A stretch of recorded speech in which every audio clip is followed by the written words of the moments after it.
Nou, dan maak ik even zien hoe... Was dat nice of niet? Wat nice? Nice, was dat nice? Hoe het geld, ja.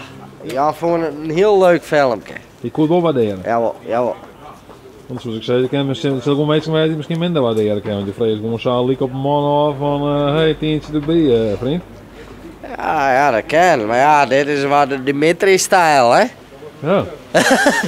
Geweldig. Ja, de hele straat ligt eruit. Bijna de helft van het centrum ook. Maar nog steeds? Ja. Hoe kan dat nou dan? Wat was er misgegaan dan? Ze hebben die voedingkabel doorgesneden.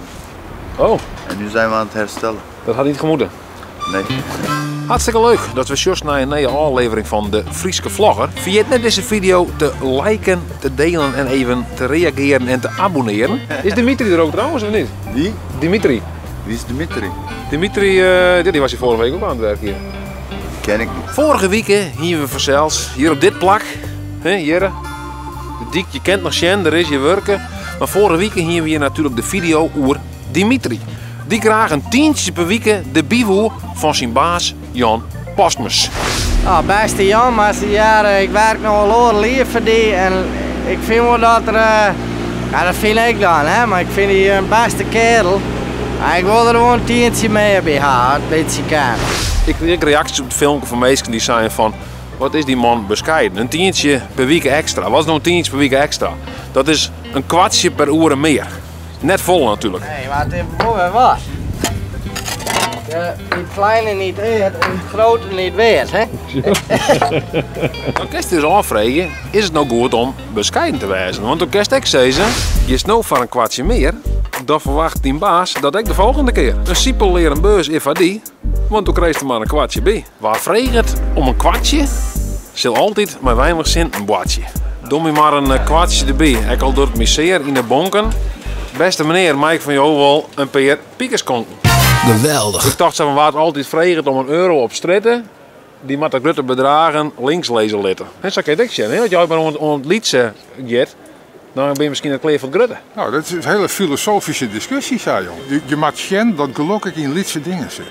Ja, zo, ja. En als je dat ontdutsen haakt, dan kan je mij een beetje tevreden wezen. En dan ga je dus een soort van rijkdom te pakken, waar je dat geld helemaal naar beneden gaat. Ik ben wel zo van, als er een stuiver op de grond ligt, pak ik hem op. Oh ja? Ja, en waarom? Dat heeft met je algehele mindset te maken. Dat als je voor het kleine gaat en er komt de kans dat je voor het grote kan gaan, dat je dan ook scherp en alert bent. He, dus ja, als je denkt, nou het is maar een stuiver, ja goed, dan ben je, wat mij betreft ben je gewoon een beetje laks bezig op alle fronten.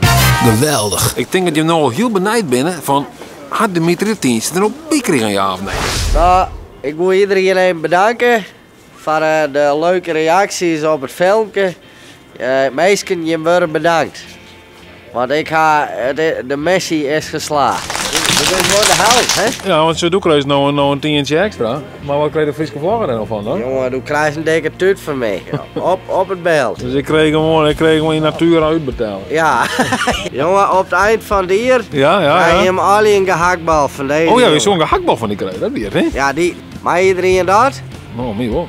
Ja, je mag je Dat was Oké. Ja. Jongen, doe maar er er is wel een vegetariër bij ons op kantoor inderdaad. Ja. Nou, dan jou ik die wel een vega burger. Ja. Geweldig.